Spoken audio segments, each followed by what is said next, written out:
It is done. Great, away we go. We are recording this, so you'll be able to go in after the fact. We're going to post it on YouTube. If you go to YouTube and you type into the search engine Boston FAASTeam, this will be up and posted at that site. And probably, Steve, what do you think? A week, a couple of weeks, we'll have it up there? Probably, I would say about 1 week. Yeah, so you'll be able to go back and watch it that way. So what are we going to talk about tonight? Tips on mountain flying. What this isn't, right up front, what this isn't, is this is not an extensive mountain flying course. And if you are planning to fly in the mountains, particularly if you're planning to fly in the Rockies or the Appalachians, any place where you're going to be operating at very high altitudes, it is in your best interest, and we highly promote you to take a full-blown formal mountain flying course. And that will usually involve at least 8 hours of ground time and a number of hours in an aircraft operating into high altitude airports, navigating in mountainous terrain. Very, very important that you do that. So this is not what we're going to do tonight. This was advertised as Mountain Flying Essentials, and that's what it is. We're going to talk about some of the things that you need to be thinking about, kind of whet your appetite to get you out there and do a little bit more research on your own. Google is your friend and YouTube is your friend, and you can go out there and find not just videos, but any number of articles on mountain flying that can help guide you as you plan a mountain flying excursion. Who we'd like to thank tonight is the Colorado Pilots Association. The Colorado Pilots Association produced this particular webinar for us and this slideshow for us, and we've made some minor modifications, but more or less it's just as they presented it. So we'd like to thank them for their contributions and for everything they've done. And they worked in conjunction with our General Aviation Joint Steering Committee. And the GAJSC, Joint Steering Committee, puts together a topic of the month every month. And what Steve and I try to do is on the last Tuesday of every month, we try to present either that topic or another topic that we find through looking at our local data is a topic that really needs to be addressed and needs to be presented. So continue to look for us on the last Tuesday of every month. We try to be consistent about that. From time to time, we have to change it, but that's what we try to do. And this topic of the month for February is mountain flying. So here is who your presenters are tonight. That's Steve and I. And if you look behind us and out the window, you can see some white on the ground, and that's snow. That was a trip that we took in a decathlon. We went flying together over the only ice runway that they have, the only certified ice runway they have in the lower 48, and that's in Alton Bay, New Hampshire. And we flew over to Alton Bay. We gave a webinar on Alton Bay, and then we climbed in an airplane that afternoon and we flew over it. And I think the reason we're smiling isn't just that we're flying, but that the heater actually worked in the airplane. It was pretty cold that day. Okay, so here's our agenda. We're going to talk a little bit about mountain weather, and Steve and I are going to switch presenters back and forth. So he's going to present for a little bit, and I will present for a little bit, and we're going to go back and forth. So there will be some of that kind of shakiness that occurs when that happens, but I think it's going to be to your vast benefit to have us do that. We're going to talk about mountain weather. We're going to talk about reading the clouds, and that's an area where Steve's quite an expert. We're going to talk about planning a mountain cross country and the type of things that get pilots in trouble when they go mountain flying. So that's a beautiful photo. That's really a beautiful photo. And flying in the mountains, it offers beautiful scenery and views you just can't get from the ground. And it really doesn't matter whether it's the Rockies, the Appalachians, the Alps, where in the world you're doing it. It's just the scenes and the scenery can be absolutely breathtaking. But it can also be pretty rugged. Just taking a look at that terrain, pick a landing spot. If your engine just quit, where are you going? And from a survivability aspect, what do you have on board for survival equipment? And what have you done from a pre-flight perspective to prepare for finding yourself in a forced landing situation in the mountains like that? So we're going to cover some of those things. All right, this is a sign that used to be at the entrance to the FBO at Leadville. Now, Leadville's the highest airport in the United States. It is 99.27 feet. And, you know, it was a reminder to pilots that you know, the surrounding terrain is pretty high, 14,400, and the need to climb to altitude before trying to cross over that. And it's kind of interesting because, you know, pilots out in the Rockies, fly out in the Rockies, they're in Colorado alone has 54 peaks over 14,000 feet. There's 54 that are over 14,000 feet. They have 600 peaks that are above 13,000 feet. We have a similar situation in the Appalachians. I mean, Steve and I are up here in New England, and even in New England, and this is going to sound, after you start to talk about 14,000 foot mountains and 13,000 foot mountains, this is going to sound kind of low, but here in New England, we have 67 mountains that are over 4,000 feet. That's only 4,000 feet, but granite is granite, and smacking into it with the airplane, whether you're at 14,000 or 4,000, is going to hurt.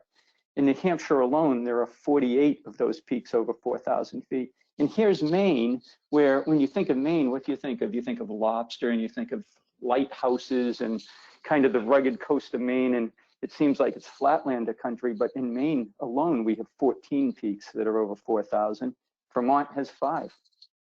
So just because you're operating in an area that's not known particularly for its mountainous terrain, for its high mountainous terrain, doesn't mean that you don't still have to have the skill set and the knowledge set that it takes to operate in the mountains. So what will we do tonight? Well, this briefing will highlight some of the important aspects that you'd learn in a mountain flying course. Again, it's a tickler. It's just to whet your appetite, to get you out there to actually do more research on your own or to take a more formal course. And again, a full mountain course would take a whole day worth of ground training and several hours, you know, in an aircraft flying with an instructor in mountainous terrain. So one of the things I want you to be thinking about tonight is your new best friend. If we're going to be talking about mountain flying, we're going to be talking about who your new best friend is. And it might be your dog, but as a pilot, your new best friend tonight is going to be personal minimums and the importance of setting personal minimums. Because as we go through this presentation, we're going to talk about the difference between legal and safe and what is legal. And it may be legal to fly at a certain altitude or a certain height above a ridge line, or with a certain amount of visibility, or with certain weather minimums in the mountains, but it might not be smart and it might not be safe.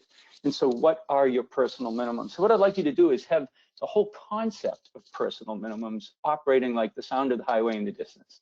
That's what's going to be operating in the background tonight. And as we go through these slides, be thinking to yourself, well, what would my personal minimums be in this particular situation? Now, that particular checklist that you're looking at on the screen, you can get to by going to Google. Google is another one of your best friends. Go to Google and just type in personal minimums checklist, and this will come up and you can download it as a PDF, and that's great. It is a trifold. So what you're looking at there is one side of it, and the other side, I didn't bother to download the other side. I'll let you go out and download it yourself. But the other side of it would also provide some kind of a tickler, just to get you thinking about, okay, as a pilot, what are your minimums as a pilot? The aircraft, what are my minimums as far as the aircraft is concerned? It takes you through and gets you thinking about that. But what the checklist, what this personal minimums checklist doesn't necessarily do well is focus on mountain flying in particular. And so there may be times that you're going to need to make additions to the checklist when it concerns mountain flying, or adjust the checklist or a checklist. What I want you to be thinking about is having some type of a concept of personal minimums and having some type of a checklist that you use, even if you make it yourself, to give yourself some buffer when you're flying in the mountains. Okay, so let's talk about a little bit about some of the mountain weather highlights. So here are some requirements for flying in the mountains. And for pilots with little or no experience flying in the mountains, the winds at mountaintop level should probably be no more than 25 knots. Now, on this slide, it talks about winds aloft forecast at 9,000 and 12,000 feet. And certainly if you're flying in parts of the Appalachians, you're flying in the Rockies, getting forecasts at 9,000 or 12,000 feet, winds forecast is applicable because you're flying at those altitudes. If you're flying in New England, you're going to be down maybe at 4,000, 5,000, 6,000 feet where the mountaintops are, and you're going to be getting corresponding wind forecasts for those altitudes. But but a ceiling of at least 2,000 feet above all ridges in the route. And that will help to reduce your exposure to the most hazardous turbulence. And of course, that should be increased as the speed increases. And a ceiling of at least 2,000 feet above all the ridges. And that also, it gives you not just the ground clearance, because what they're thinking about there is they're also thinking about clearance from cloud criteria. If you're flying out west, or you're flying down in the Appalachians where you're operating above 10,000 feet, you need to stay 1,000 feet below clouds. If you're flying below that altitude, generally speaking, you need to be 500 feet below clouds. But if you take a look at that, and it talks about a ceiling of at least 2,000 feet above all ridges and passes along the route. Well, if the ceiling was actually 2,000 feet above the ridge, and you were over 10,000 feet of altitude, and you were trying to stay legal, you'd need to be 1,000 feet below that cloud deck. That just puts you 1,000 feet above the ridge. And here's a place where you would have to start applying your personal minimums. Does that seem safe to you? If the winds are blowing at 25 knots and you're going to cross that ridge, is it safe to be doing that from a turbulence point of view, from a downdraft point of view? Is it safe to be doing that only 1,000 feet above that ridge? Well, if it's not, maybe you want to adjust your personal minimums so that the ceilings are 3,000 feet or 4,000 feet above all the ridges, whatever it takes to make you comfortable.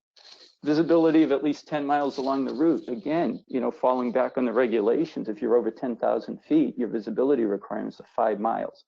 But what does 5 miles look like in the mountains? And is it smart to be operating with 5 miles of visibility? You might be legal, but are you safe and are you smart? And if any of these requirements aren't met, or any of the other requirements that you set as your personal minimum requirements, what about looking for an alternate route, or delaying a flight, or canceling the flight, or renting a car? Having an option available to you, which is part of your pre-flight planning, right? The closer you get to an airport, the more psychologically and emotionally vested you become in a flight. If you make the decisions ahead of time of what your minimums are going to be, and then you just adhere to those minimums that you set before you got anywhere near an airport, or before you got anywhere near taking off in the aircraft, then you can prevent a lot of heartache. Okay, Steve, we're going to talk about mountain wave, and this is your specialty, so I'm going to change presenters over to you. Terrific. Well, thank you. Thank you. Okay, here you go.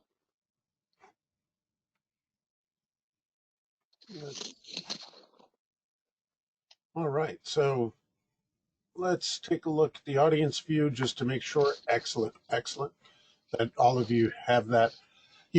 Mountain wave is kind of one of those things that I get to play in here in New England, and actually was just dealing with it the other day. And John was talking about some of the things, like, the 10 miles visibility. And, I just was flying the other day in the mountains of Vermont and had more than 10 miles visibility at most places. But what was happening, because there was a fair amount of moisture in the air, is there was some virga snow coming out of the clouds. And as you got closer to the clouds, even though you were still, 1,000 feet from the cloud bases, you'd get into the virga and your visibility would drop down to 3 to 5 miles. And that's something just to be aware of, is, you might have 10 miles or more visibility in one spot, but you may be down to only 3 or 5 miles visibility in another spot. Like I mentioned, mountain wave is something that I like to go and play in. And it can occur in any season, but it is much more common in the wintertime because of the very stable atmosphere that you have associated with the wintertime. There's not as much mixing of the atmosphere because of thermal activity, the uneven heating of the sun, and all of that. And typically, what you need to see is about 15 knots of wind, and it should be basically perpendicular to the ridge or the barrier, the mountain range. And mountain wave can set up not only from a ridge where the wind is blowing up, as you'll see in the next slide, but also can occur off a plateau where it may end up dropping quite a bit. If you do take a look, this is an example of how the mountain wave will set up. Is you'll have a large ridge line where the wind is coming to it, perpendicular to it. And what happens is the air flows up in relation to it and rises, and ends up cooling as it uh, does rise, and then gets above the altitude where, compared to the surrounding air, it is much cooler. And past the mountain, actually probably a little bit further past than this diagram here itself shows, it will start to drop down. And because of momentum, air does have mass, it will end up dropping down below the point of equilibrium, or equilibrium. There we go. Got that word out correctly there that time. And with the compression, will heat up and then end up being warmer than the air down below it. Now, we all know warm air rises, and as a result, that air rises back up until a point that, with expansion in adiabatic cooling, it becomes cooler than the surrounding air. And what happens is you have a wave-like motion that occurs, usually much strongest in what we will call the primary wave versus the secondary or tertiary waves. We'll take a look at some pictures, but some of the classic clues to the development of mountain wave is altocumulus lenticular clouds, normally called lenticular or lennies, which have, that classic UFO or almond shape to them and stay stationary, as they end up developing at the point of the rising air and dissipating at the lower point. And then you also, underneath the bottom, usually of the crest of the waves, you'll have rotor, and you'll have some fragmented cumulus rotor clouds associated with that. And that tends to be very, very strong turbulence. Usually the strongest turbulence is found down underneath this, and then in the updraft area is usually very, very smooth.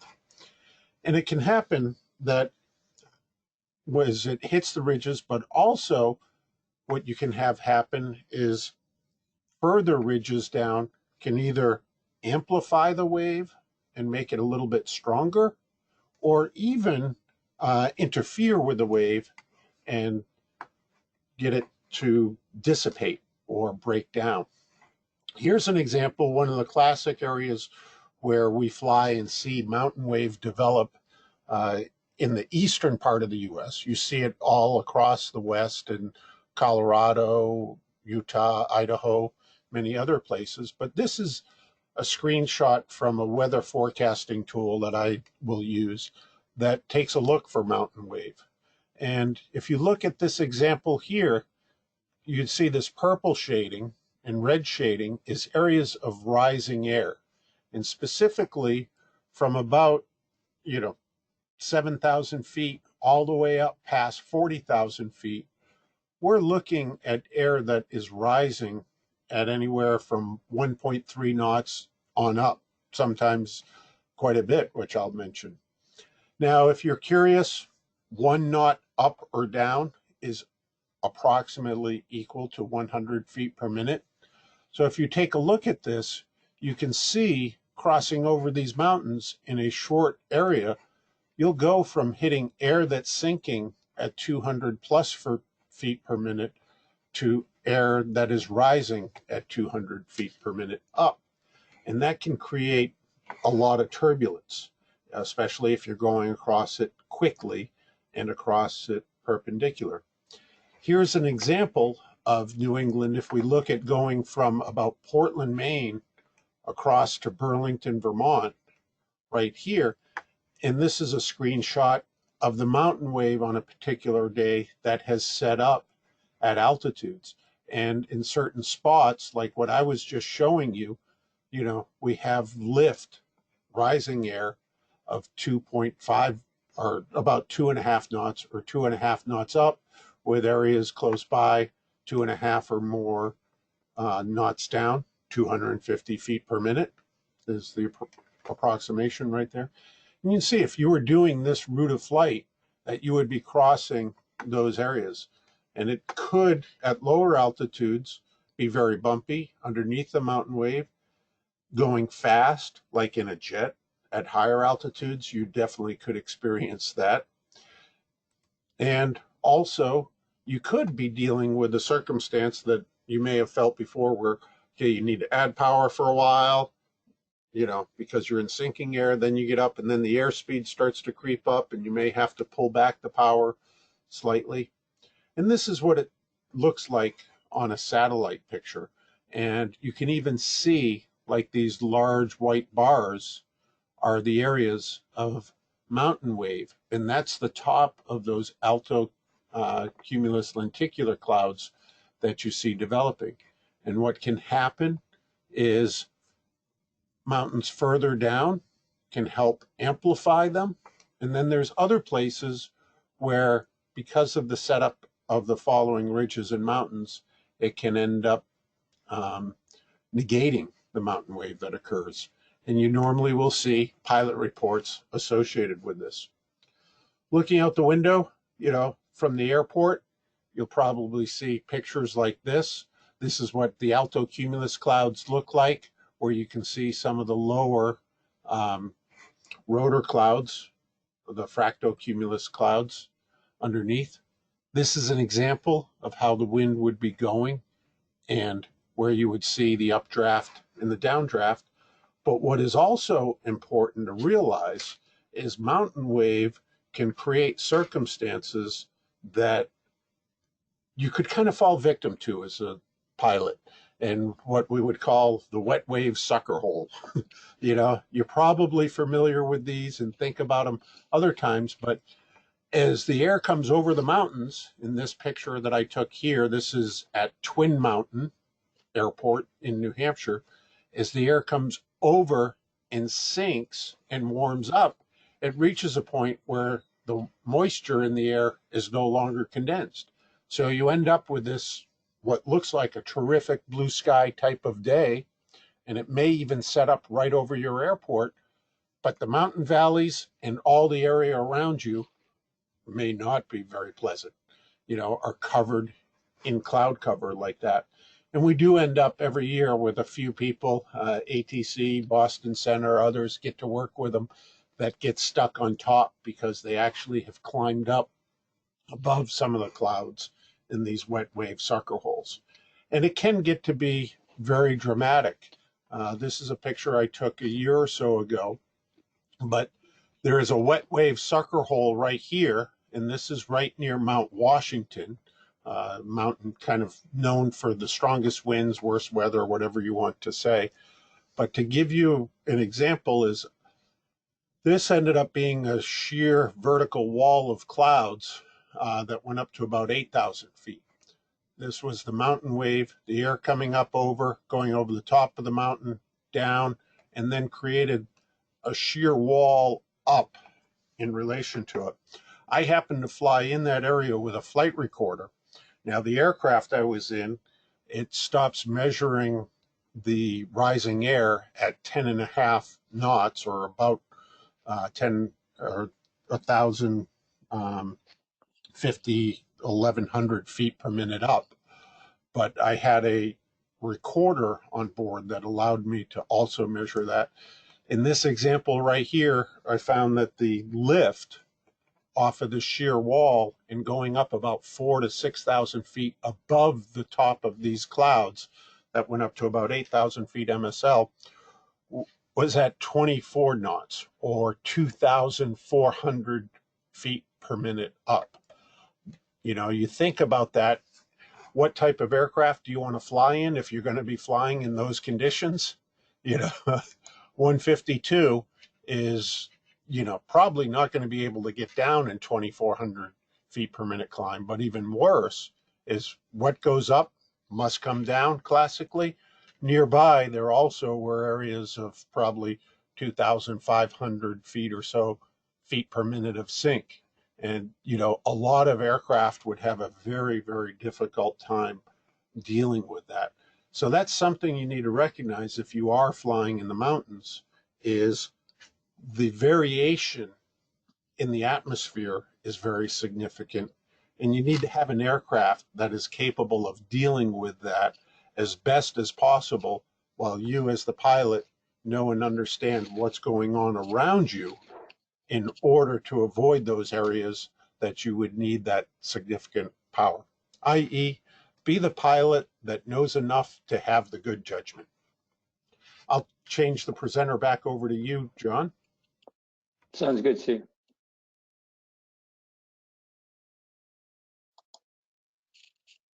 All righty. Take a look. How's that look? Look pretty good, Steve? We are on What's the Wind Doing? That's great. Drafts and That's great. downdrafts.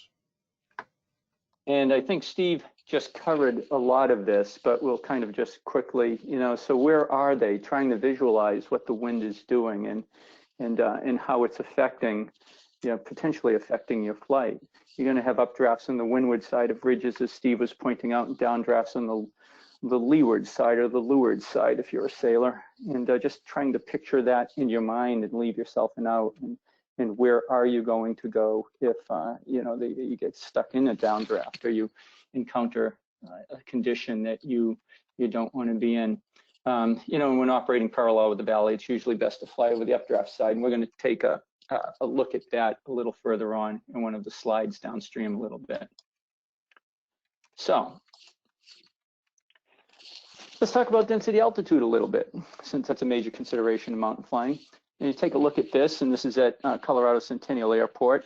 Now, this was taken just before sunset, so it's late in the day. You can see that nice kind of low golden light, the photographer's golden hour, and the sign right there. It's giving a density altitude of 7,322 feet, and the airport elevation's around 5,000. So you can see that even on a day when it's late in the day like that, it's approaching sunset, the temperatures were such that it pushed the density altitude more than 2,000 feet above field elevation.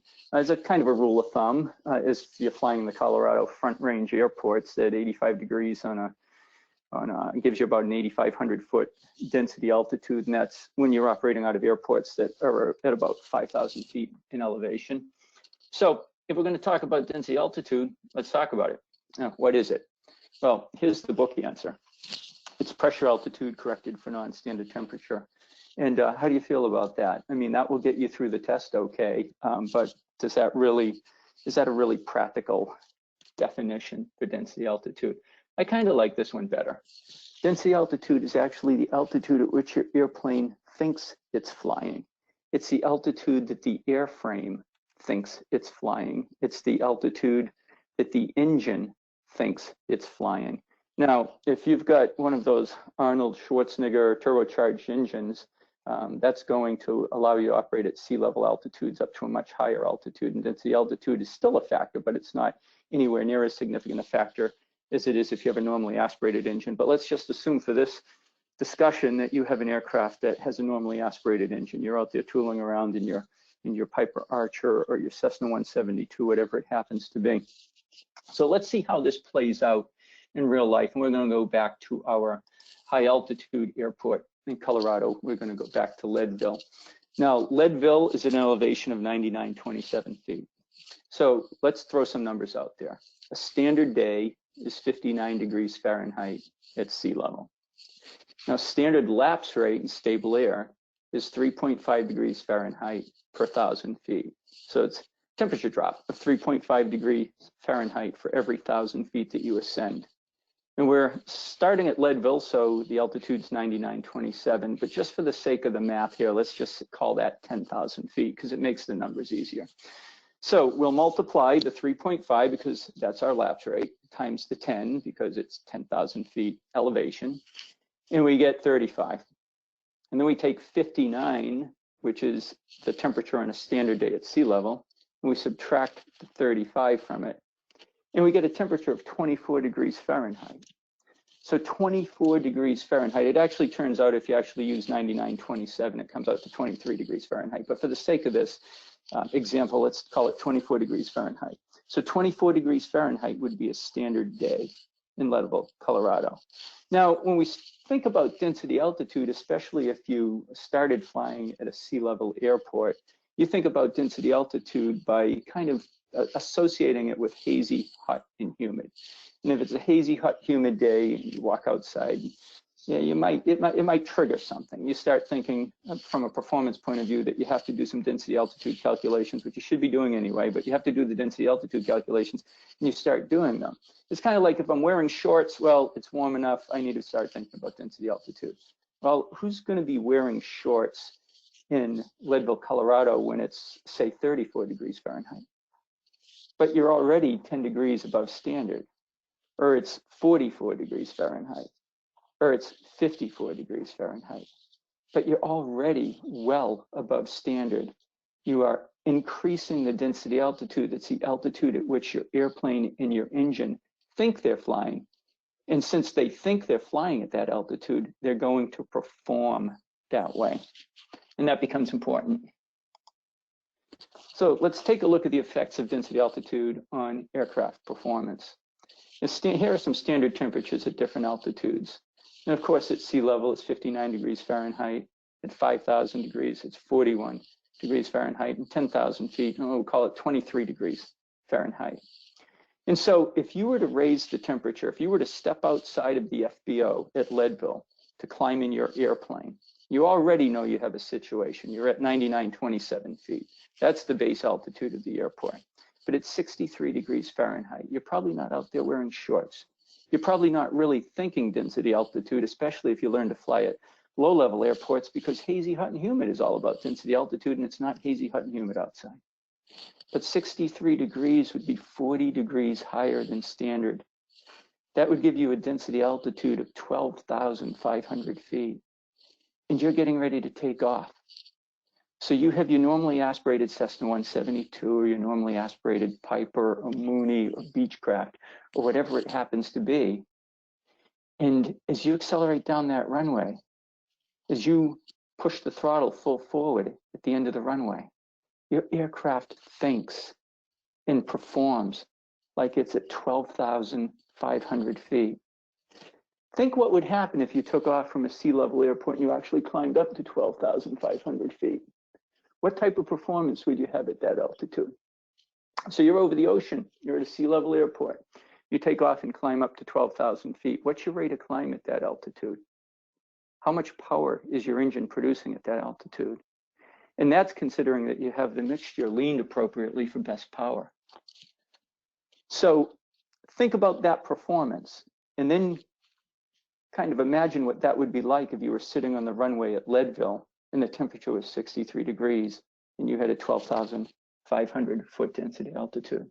So as you can see, when we talk about density altitude and you talk about mountainous terrain, it's pretty important, because the one thing that you really do need in the mountains is you need to be able to either outclimb or outperform. You need to be able to get the performance out of your aircraft. And what type of performance are you getting out of the aircraft? We talk about the winds coming across ridges, and on the windward side of the ridge, you have updraft activity. On the leeward side of the ridge, you're going to have downdrafts, perhaps mountain waves, perhaps rotor clouds, whatever it happens to be. What is the performance of your aircraft going to be like if you find yourself in a situation where you're encountering that? Okay, so let's move on. Here are some of the effects of high altitudes on aircraft performance. You know, normally aspirated engines will develop about 3% less power for each 1,000 feet above sea level. So what does that mean? Again, going back to Leadville, because that's that's an extreme example. Sure, it's an extreme example, but it gives us something to work on. So go back to Leadville and we'll see that a normally aspirated engine can develop only 70% of its rated horsepower. That's on a standard day. That's on a 23 degree Fahrenheit day. Your normally aspirated engine will be developing only 70% of its rated horsepower. Now, if you start to raise that temperature above 23 to 33 to 43 to 53 to 63, as that density altitude goes up, that performance is going to go down. And so on that 63 degree day, how much power is that engine producing as you sit at the end of the runway and you push that throttle full forward and start your takeoff roll, and you're looking ahead to the 14,000 foot peaks that surround you? Okay, so what can we do about it? Well, we can go out and buy a turbocharged airplane. That's probably an option, right? I'm sure most of you have a big enough bank account that you could go right out and buy another aircraft to handle mountain flying. And we could lean the mixture correctly. We're going to talk about that a little bit. And we can reduce the takeoff weight. Instead of operating close to max gross takeoff weight, let's reset max gross takeoff weight. Instead of 100% of max gross takeoff weight, let's consider 90% of max gross takeoff weight to be our new max gross takeoff weight. So if we have an aircraft that max gross takeoff weight's 3,000 pounds, we'll take 10% or 300 pounds off that, and we'll say 2,700 pounds is the new number that we're shooting for. We don't want to exceed that. So buying a turbocharged airplane is out. Most of us aren't going to be able to do that. So we have leaning and we have reducing takeoff weight is two of the options that we have available. So why would we lean? Well, we're leaning to ensure maximum power output from the engine. As the density altitude rises, as altitude rises, as the air thins, our engine's not producing as much power. And one of the reasons it's not producing much power is because the mixture is becoming richer. There are fewer air molecules going in, but we're injecting the same amount of fuel that we did at sea level if we had that mixture in the full rich position. And so we have to balance that out. We have to get a best power mixture. And the only way we're going to be able to do that is to lean out the mixture. And of course, when we're taxiing, we're trying to reduce spark plug fouling during idle and taxi operations at any airport.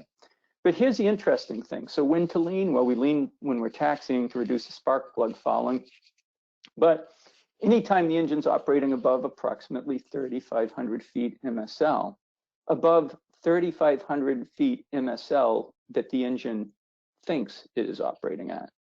So if we have a density altitude of 5,000 feet, even though we're sitting at an airport that the elevation of the airport is 2,000 feet, well, that airport elevation being 2,000 feet, it seems that we have no need to lean that mixture, right? I mean, of course, for all of this, you should be consulting your pilot operating handbook and taking a look at your engine parameters and what the manufacturers are suggesting for leaning.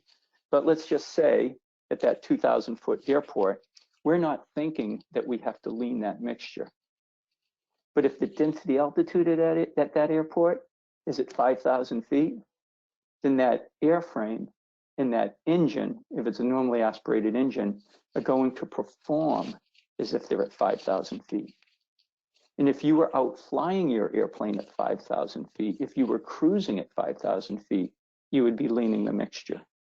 So if you're preparing to take off from an airport where the density altitude is 5,000 feet, since the engine thinks it is performing at 5,000 feet, why not lean the mixture there? And that's important, and you should be doing exactly that. Okay, some other effects that high altitude has on aircraft performance. It affects true airspeed. So true airspeed is approximately 2% higher than indicated airspeed for every 1,000 feet of altitude. Now, what effect will that have? Well, a few things. First of all, if the true airspeed is higher, your ground speed is higher, therefore the turn radius is going to be proportional to the square of the true airspeed. And you're not going to sit there probably doing that calculation in your head. Nonetheless, what you need to know, the working item there is that your turns are going to be wider. You're going to make a larger turn. The radius is going to be bigger. So you have to take that into account. You'll be turning at the same indicated airspeed, but because of the elevation, your true airspeed will be higher. Therefore, your ground speed will be higher. Therefore, the radius of your turn, the size of your turn will be bigger. Think about the SR-71 operating at 80,000 feet doing Mach 3, and they need to do a 180-degree turn. How much space does that take? Well, of course, you're not flying an SR-71 at 80,000 feet, but nonetheless, as your true airspeed goes up, your radius of turn will get bigger. Why is that important in the mountains? Well, if you're flying up a valley and you find yourself at a point where you need to do a 180-degree turn to get out of that valley, what's your turn radius going to look like? At a particular indicated airspeed, you may look like you have enough room to do it, but because your true airspeed is higher, you may actually not have enough room to do it. And the takeoff and landing distances are significantly increased. And this is the really key point right here. Reducing an aircraft's weight to no more than 90% of the maximum gross weight, which we talked about earlier, will significantly increase its performance and flight safety. But the takeoff and landing distance part is that because your true airspeed is higher, let's kind of break it down. Let's break it down for takeoff. It's going to take a higher true airspeed to achieve the same indicated airspeed that you normally would on takeoff. So as you start rolling down that runway, as you bring in full power and the aircraft starts to accelerate at a high density altitude airport or a high elevation airport, you may notice that the aircraft responds much more sluggishly. The airspeed comes up much slower. It takes much longer to get to the indicated airspeed that you need to get to in order to fly the aircraft. And from a rotation point of view, you may find that you can't do a normal rotation, the type of rotation that you're used to doing at a sea-level airport. A normal rotation may be too abrupt and cause the aircraft to stall, at least a stall warning to go off. Even though you're in your 172, you're in your Piper Archer or whatever it might be, you may find yourself rotating the aircraft more like a transport category aircraft would rotate, slowly raising the nose, just bringing the nose wheel off the ground, allowing the aircraft to continue to accelerate until it flies itself off the ground.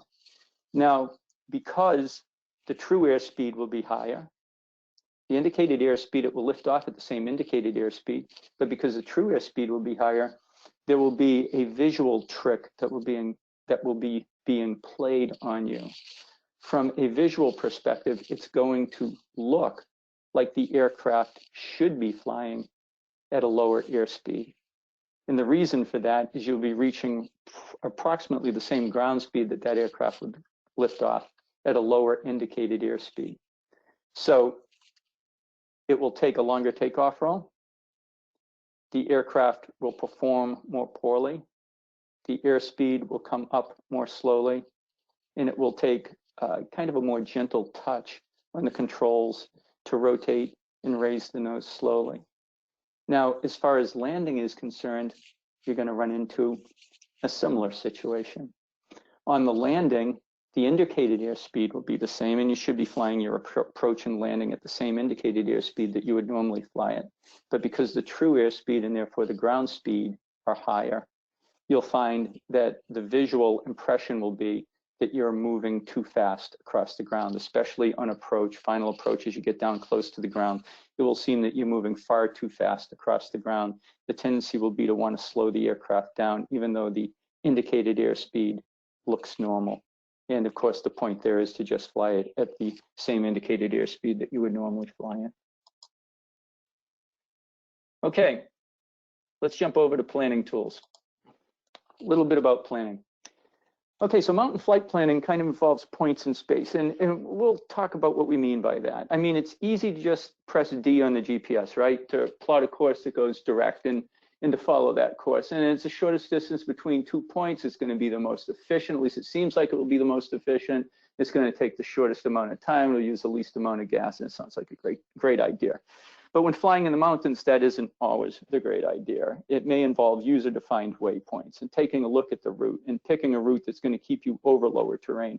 Picking a route that might even be heading in maybe not the opposite direction initially, but might be heading 90 degrees to the direction that you planned to head in order to get to a lower route or a more hospitable route to fly over to take you to your destination. So some weather planning tools that we have. Colorado, of course, Pilot Association put this together, and so this just gives you an idea of what they have available in Colorado. They have ASOS devices and AWOS devices, transmitting devices located not just at the airports, but they're on many of the peaks. And by going to Colorado Automated Weather, which you can find it in Google, you could pull those up. Hey, John, I'm going to yes, Steve. Here too. One of the things that really has started to change, and we see this with just the commercially available stuff, but even the smaller airports that don't typically have the weather may have weather available to the pilots out there in a non-normal fashion, and also weather cameras. I know I fly at a lot of the kind of what you would call backcountry airports in the New England area, and as time progresses, I'm finding more and more of those airports are setting up webcams and having internet-based weather information available out there so you can take a look at it. You know, I'll mention there's many airports out there, trust me on this, that have it, because I'm finding more and more every day. But if you're ever curious, one of the airports I fly out of most often is Franconia, New Hampshire, 1 Bravo 5. And we decided a few years ago to set up a couple cameras that look up at the mountain ridge nearby, and also put an internet-based weather broadcasting system with the wind and all of that available. And also the nearby Cannon Mountain ski area has web cameras and a weather station up at the top of the ridge. So you literally within 4 or 5 miles can take a look at the weather and the difference between the bottom of the valley and the top of the ridge. And that's terrific information that's really starting to become available out there for all of us now. Great, Steve. Thanks very much. And this just goes, this slide goes to show you, one of the possible sources. I mean, this is a Colorado specific site, but it is one of the sources, as Steve talked about. You can go online and find those sites that have those cameras and can actually take a look at what the weather is like right at that airport, or in mountainous terrain, see what the weather is like at the entrance or the exit of some of the key passes, even along the pass. And it just gives you some great information, some actual information about what is going on at the time. Okay, and radar, I mean, most of us are flying these days if we don't have panel mounted radar. Next-Rad radar, we're getting it on our iPads, and it's not, you're not invulnerable just because you have that radar data in front of you. In fact, this shows you can see the small arrow. Let me get my little pointing tool again, and I'll point it out to you. But you can see the arrow here, which is pointing to an entire area down in the Aspen, Gunnison, kind of west of Breckenridge area of Colorado, that even though they're getting weather, it's not being shown because the radar is not picking up anything in that area below about flight level 230. So, it kind of falls back on the your pre-flight planning. I mean, what did you look at for pre-flight planning? And if you know that radar is going to be limited in mountainous terrain, which it almost always is, are you looking at satellite photos also? Are you going to the cameras, the websites that show the cameras in the passes and at the local airports? You're trying to bring all of that together to see what the picture is for the type of weather that you actually have out there. Okay. So what gets pilots in trouble? Well, wishful thinking, for one. If it looks like this out your windscreen, you have a problem. And from a personal minimum point of view, you have to start asking yourself how you got to this point in the first place. I mean, did you set some personal minimums for yourself, and did you give yourself an alternate or an option for what would happen if the weather started to come down? And do you know where your escape route is? Does your aircraft have the performance to get out of this? If you have a turbocharged airplane, certainly a turbine airplane, it just might. But if you don't, if you're in a normally aspirated airplane, you could be very close to, if not at, your service ceiling in a situation like this. And so as the weather closes in underneath you and the mountains become obscured, where are you going to go? And then poor planning. What do you do if you have to abort the landing here? What's this look like? I mean, what's that look like off the end of that runway? And we can see a ridge line out there. But if we turn left or we turn right as we go through that gap, so if we had to do a go around here and we flew through this gap, where are we going? Where are we going to go? What does it look like? Google Earth can tell you a lot just by going there and taking a look at what's off the end of that runway. Another consideration as you're approaching this airport, what's the elevation, what's the density altitude, and where is the mixture? And most of our checklist is going to say something along the lines of mixture full rich for landing.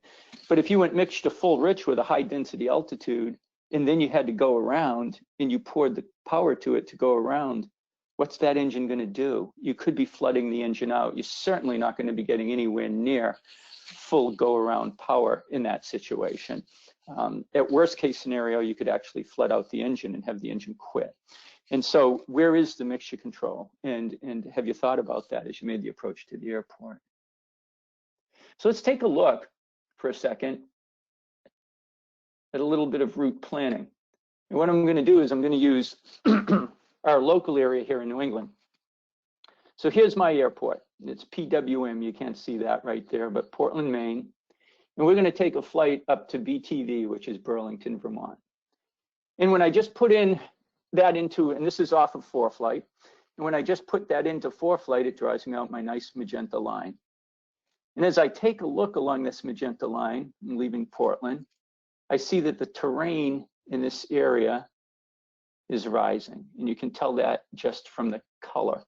But you can also tell it from these maximum elevation figures, 6,600 in this grid, 5,600 in this grid. So the terrain is rising, and I'm going to be flying over that terrain. I also have these two magenta outlined boxes here. And these are military operation areas that exist above the White Mountain Range in New Hampshire. So I have to fly over the White Mountains, perhaps high enough, depending on what the wind is at altitude, at the tops of those ridges or the tops of those peaks, and depending on what the ceiling is, perhaps high enough that I have to start thinking about those MOAs and whether or not I'm operating in the MOAs and whether or not those MOAs are active. And as I continue, it's pretty rugged terrain. You can see that there isn't a lot around here as far as population centers are concerned. I eventually come into the Green Mountains, which run along most of the state of Vermont, and into Burlington. So what about if I'm doing this flight during the winter? I have mountainous terrain that I have to cross and mountains that I have to think about and sparsely operated areas if an engine fails. These are all things I have to take into consideration. But then what if I'm doing this during the winter? What are my landing possibilities going to look like if the engine should quit? What are my survival chances if the engine should quit and I should find myself in that terrain? What if I'm doing this at night? What do I have to think about then? So by making just a small change, I can really increase my chances of being able to have a successful flight. And here's the change I make. All I do is I grab my course line and I pull it to the south. And I pull it down to Concord, New Hampshire. And that's actually Concord Airport. And now I'm going to leave Portland. And I'm going to fly along fairly flat country. You take a look again at these maximum elevation figures. Down here, it's 2,300 feet. In this grid, it's 2,700 feet. So the terrain is much lower. And I'm going to be flying along a fairly populated corridor. So if I'm flying at night, there are more population centers along here. If I'm flying during the winter, there are more population centers around here. I have some nearby airports. I have Sanford right here. I have Rochester, New Hampshire right here. And continue down to Concord and set that as a user waypoint. And then from Concord, operate directly up to Burlington. Well, the terrain is lower for most of the route. It's certainly lower than if I flew over the White Mountains here. I also don't have to deal with either one of these MOAs. I still have some airports. And here's where local knowledge comes in. When I fly from Concord direct to Burlington, I am almost following directly Interstate 89. I am over a highway almost the entire way. In fact, when I drive to Burlington Airport, that's often how I'll do it. I'll drive south to Concord and then I'll drive up to Burlington on Interstate 89. So I know the area really well. So should I have some type of an engine problem? Well, if worst comes to worst, I have a possible landing spot on the highway. I've got a major highway to land on. I know that the first responders will be there quickly. I know that there are a lot of population centers along that highway. I know that if I find myself in that situation, that from a survival point of view, I'm much better off than if I find myself someplace in the middle of the White Mountains or someplace in the middle of the Green Mountains, far from any population centers, maybe out of cell phone range, and are not able to contact anybody. And so just making that small change. And so what's the cost for that? Well, the cost in time is going to be about 10 minutes. That's all it's going to do. It's going to take about 10 extra minutes. And so in 10 minutes, how much fuel do you burn? If you're out there burning 8 gallons an hour, 7 gallons an hour, what are you going to burn? Another gallon and a half for what the cost of that is?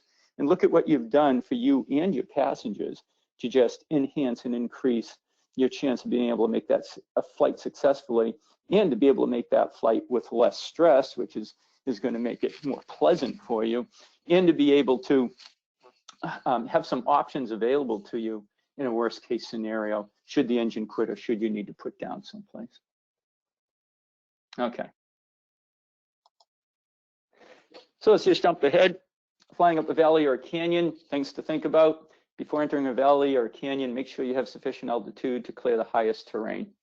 And you know, don't try to outclimb the terrain, especially if it's high terrain. If you're trying to outclimb terrain and you're in New England, where you're talking the highest peak being Mount Washington, which is just over 6,000 feet, you might be able to outclimb that terrain depending on what the winds are at the ridge tops or at the mountain tops. But if you're in the lower Appalachians or you're in the Rockies, the chances are that your aircraft doesn't have the performance at those higher altitudes to be able to outclimb that terrain. So you have to plan around that. So right here, just looking at this photo. So which is the correct valley? Do you know what valley is the correct one? As you're coming up, if you're flying along up this valley, are you going to be turning here? Are you going to be turning there? Or are you going to be turning and going over this way? And what have you done from a pre-flight planning point of view to be able to pick that valley? GPS is great. I mean, with GPS, you should be able to set user waypoints to help navigate you up the valley. But there are times that the visual is important too. GPS will be able to navigate you up the valleys, but GPS isn't going to have terrain clearance or terrain warning system built into it unless you have that as part of the avionics package on your aircraft, or you have that enabled on one of the mobile devices that you're using. And so if you don't have that capability, you're going to need to be able to maintain visual contact with the ground. And you can see the importance of having to do that. All right, we talked earlier about true airspeed and having high true airspeed at higher elevations. And here's an example. Flying along here, of course, just looking at this, where would you want the wind to be coming from? And we talked a little bit earlier about what side of the valley to fly on, depending on where the wind was coming from. Well, this aircraft, as you're looking at it, is flying up the right side of that valley. And so hopefully they've done their planning and the wind is actually coming from the left to right. Why? Because as the wind comes in from the left, it's going to be lifted the updraft side here, downdraft side in here across the valley, and again you have the terrain climbing on this side, so you'll have an updraft situation occurring here depending on the wind that will benefit you when it comes to terrain clearance and performance. But the higher true airspeed, you're operating at a higher true airspeed, so the indicated airspeed will be the same. So based on your indicated airspeed, you may have been able to make a turn in a shallower area. But because your true airspeed is actually higher and your ground speed is higher, instead of actually operating at 100 knots, and this is a little bit of an exaggerated example, but instead of actually operating at 100 knots, your true airspeed, your ground speed is up around 150 knots, and it's going to give you a larger radius of turn, and you may not be able to make a successful 180-degree turn.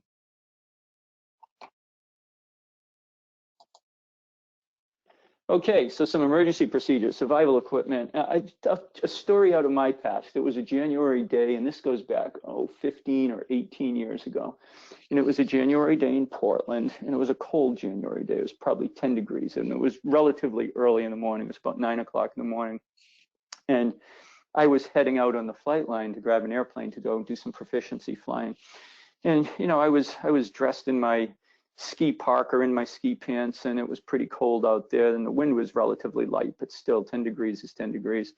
And as I walked across the ramp, the Cessna 182 pulled in further down the flight line, and a gentleman climbed out of the airplane and started to head toward the FBO, and I was walking from the FBO to the flight line, and he was walking from the flight line to the FBO, and we just happened to cross paths.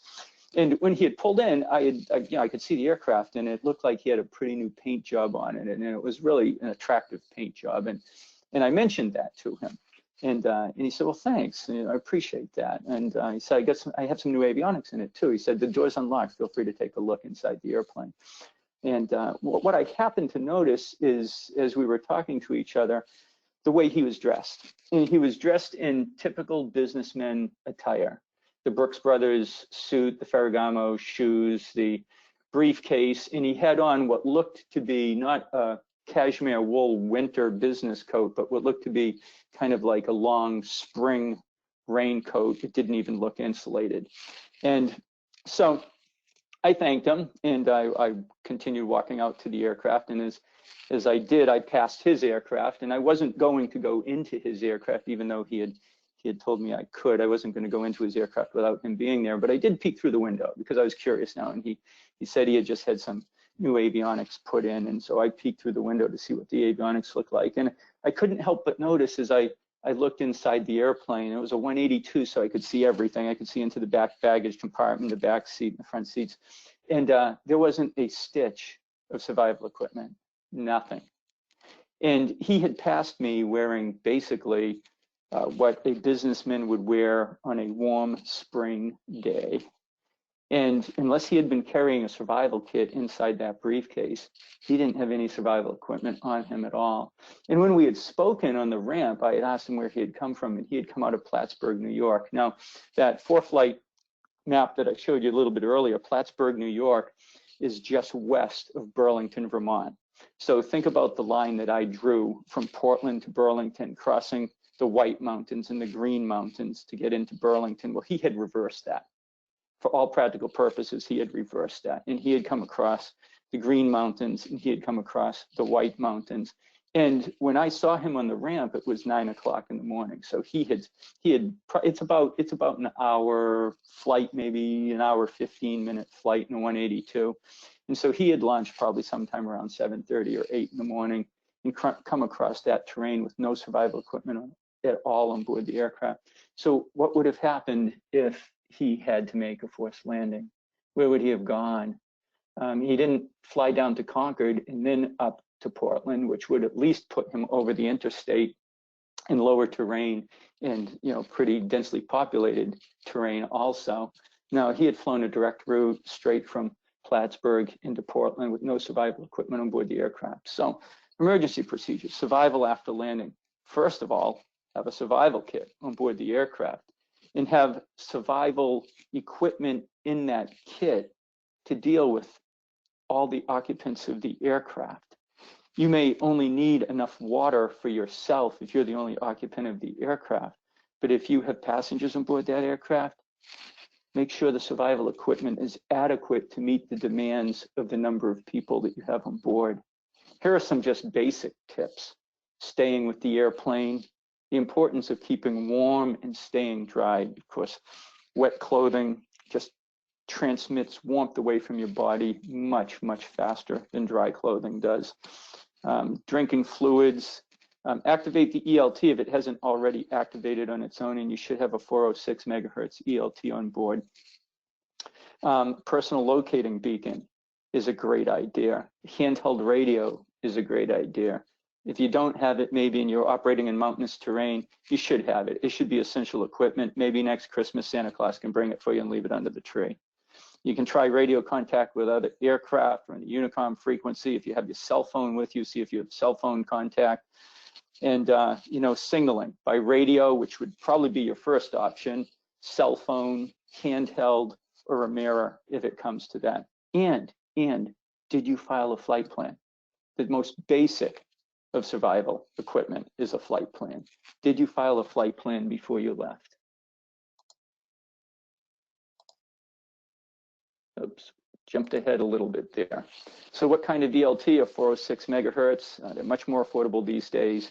And, it provides satellites with a much more precise location. The 121.5s, really, they're not monitored by satellites anymore. And occasionally you'll have a flight crew on a transport that will monitor 121.5, but not all of them do. And 121.5 ELTs are, of course, much less precise in their ability to transmit your exact location. And if you're in a survival situation and you're injured or some of your passengers are injured and you need that help, the importance of being able to find that location more precisely can mean the difference between life and death.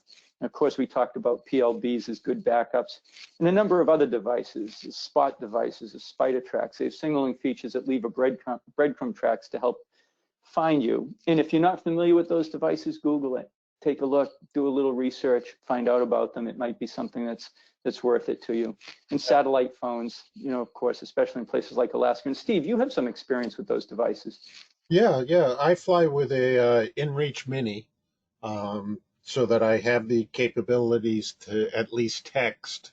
Um, you know, if I end up somewhere that I really did not want to be and all of that, but also when I'm kind of flying out in the woods, to text that I am done flying so that, you know, wife, kids, family, all of that know that I'm back at the airport.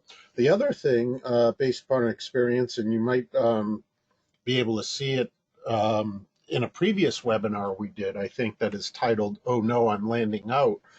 But I also have cards made up that have a link to my tracking of that InReach Mini, so that if I'm flying from some other airport or with a group of pilots that I don't normally fly with, I can leave behind um, that tracker so that people have the capability to find me if they need to.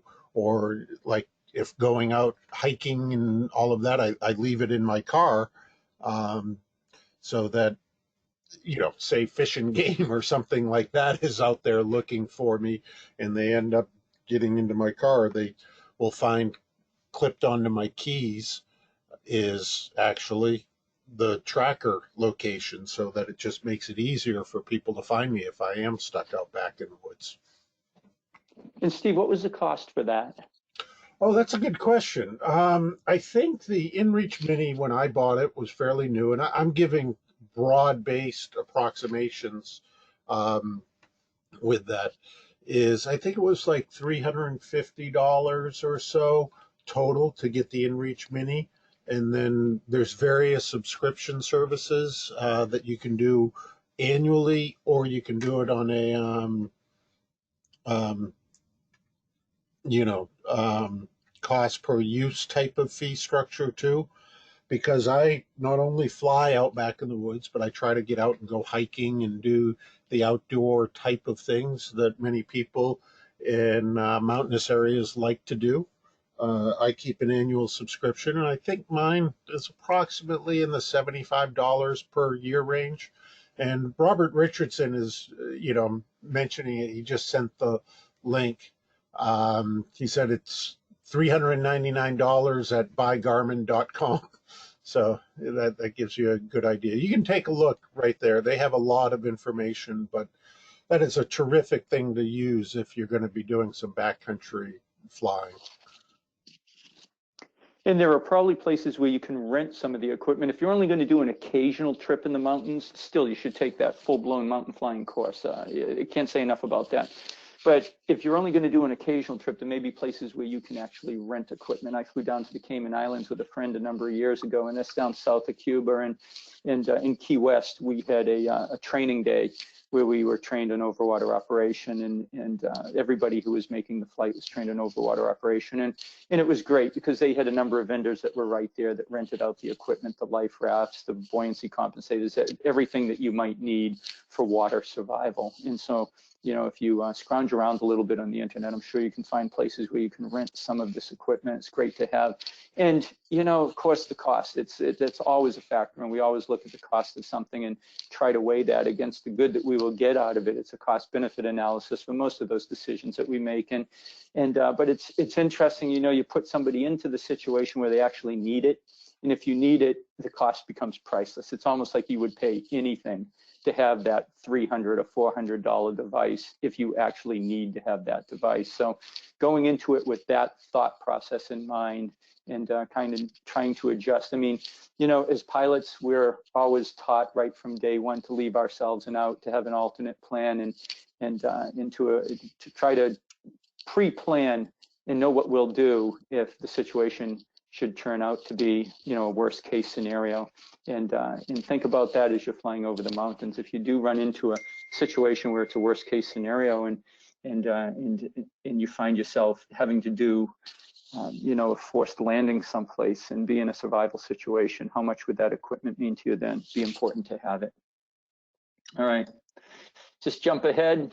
You know, this isn't a survival course, so we're not going to get into what to have in a survival kit. I'm going to show you a picture of a kit, but there are plenty of resources out there on the internet that you can find, and in schools that you can attend if you want to take it to that length to prepare for a survival situation. And suggest that you get out there on the internet and avail yourself of those resources. And here is a typical survival kit. It's a homemade survival kit. It's not a store-bought kit.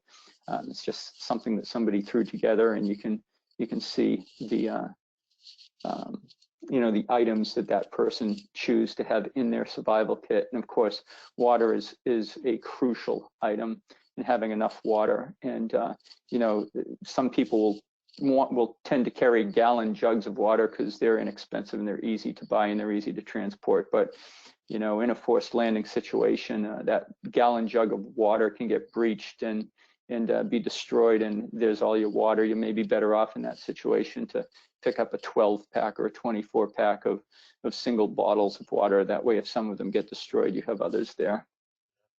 And I actually just turned on the webcam again, John, just because it's, you know, who I am by nature. But even if you are flying out back in the woods and that sort of stuff from a survival perspective, survival kit is terrific, but also recognize there can be circumstances if you are injured or something like that, with all you really have access to is what you have on you.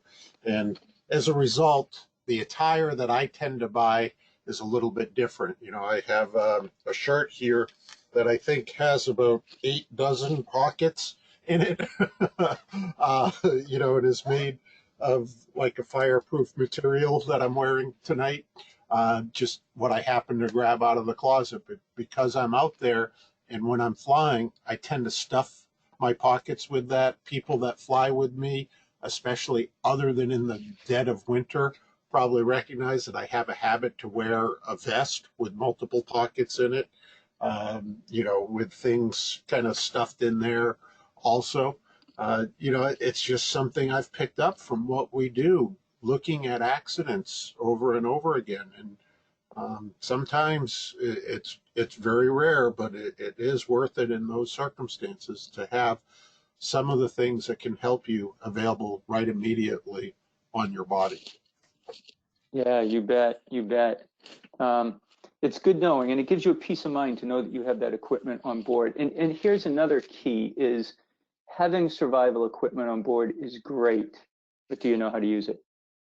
Have you ever taken it out of its package? If you assembled the package on your own, then the answer is probably yes. But if you bought one of the store-bought packages, do you know how it works? The time to learn how it works isn't when you're injured in the field someplace. The time to learn how it works is when you're sitting at home and you have the time to dedicate to pulling it out, reading the instructions, and actually practicing with it.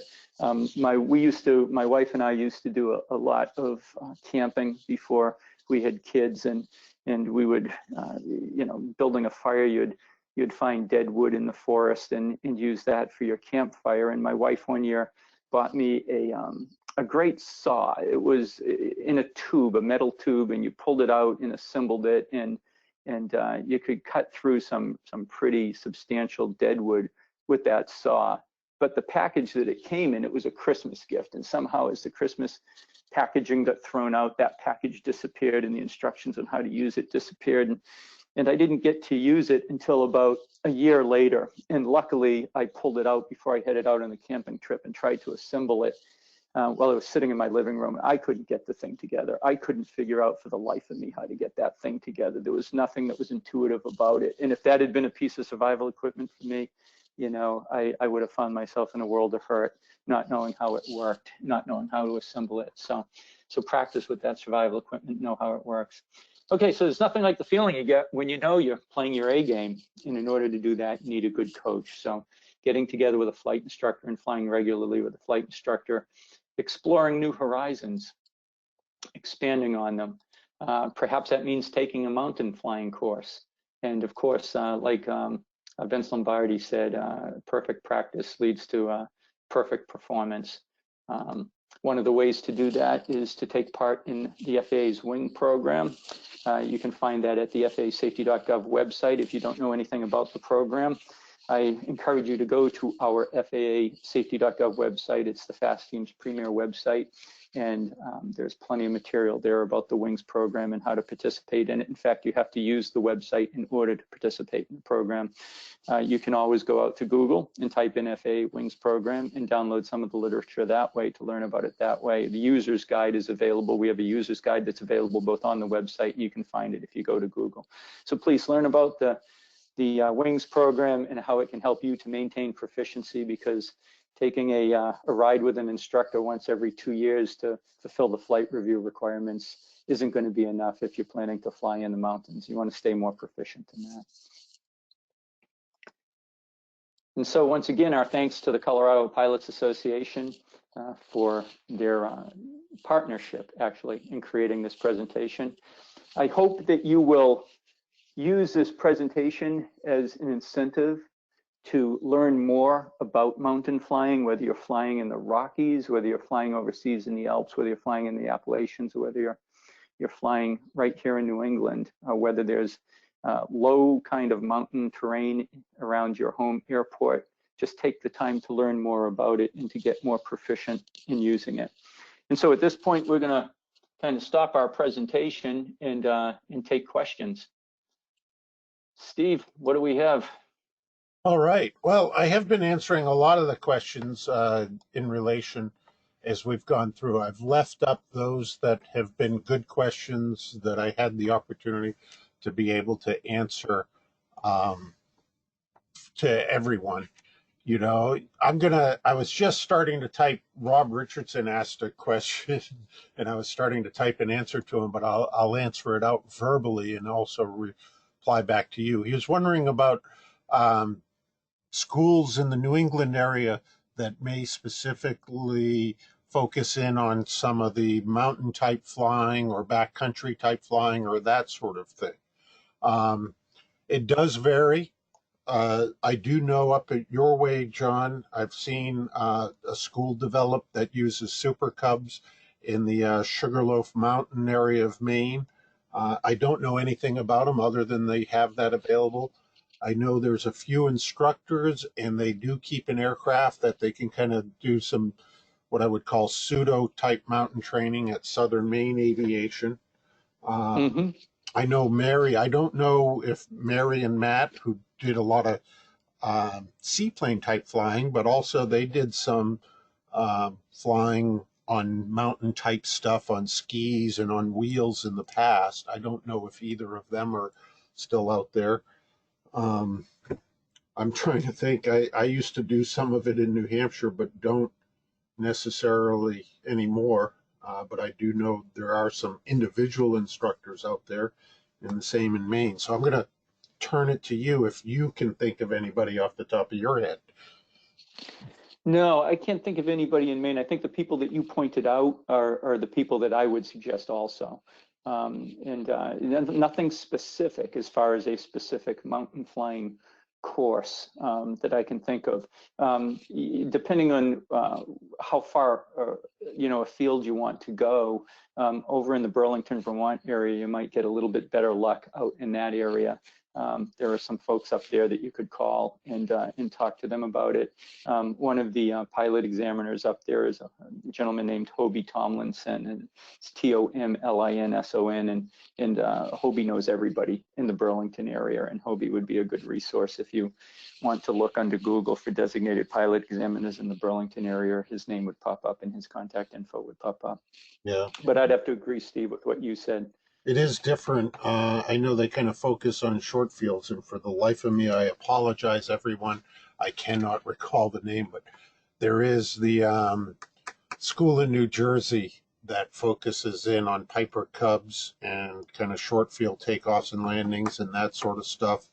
I was also just listening to a podcast where I think there's at least one instructor and orientation towards kind of what I would call backcountry grass field operations and Super Cubs out at Great Barrington.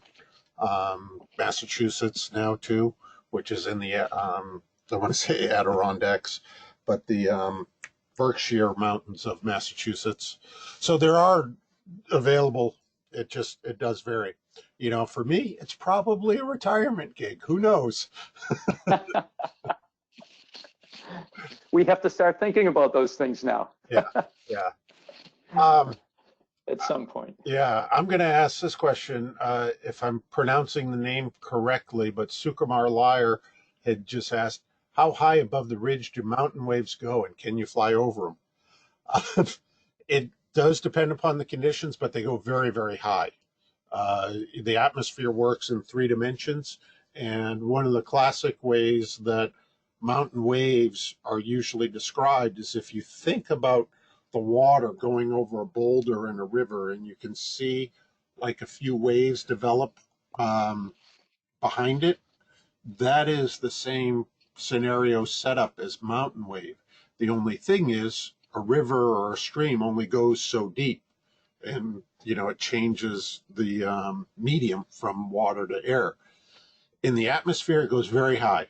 To give you an idea, um, until a couple years ago, flying on mountain waves, the record for the highest altitude flight in a glide